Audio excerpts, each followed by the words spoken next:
అంటే నేను చదువుకునే టైంలో, నేను డిగ్రీ చదువుకునే టైంలో ఒక పాట రిలీజ్ అయింది. అంటే మీరందరూ పరిశుద్ధులే, మీకు తెలియదు ఇవన్నీ, నాలాంటి పాపులకే తెలుసు.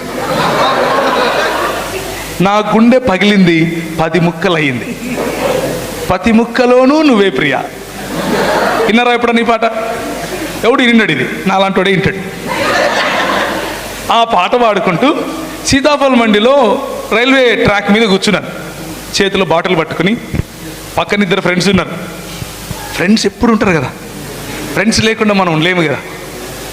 ఫ్రెండ్సే లైఫే ఫ్రెండ్స్ కదా. నేను చచ్చిపోతారా మావా అంటున్నా, వాళ్ళు పట్టుకుంటారు నాకు తెలుసు. 3 రైళ్ళు పోయినాయి కానీ నేను మళ్ళా దాని కింద. కానీ డైలాగ్ మాత్రం వదల, నేను చచ్చిపోతా, నేను రైలు కింద పడతా. ఎందుకు అని అంటే నేను నా స్నేహితురాలు అయితే నేను ప్రేమించిన అమ్మాయికి పెండ్లి అయిపోతాను.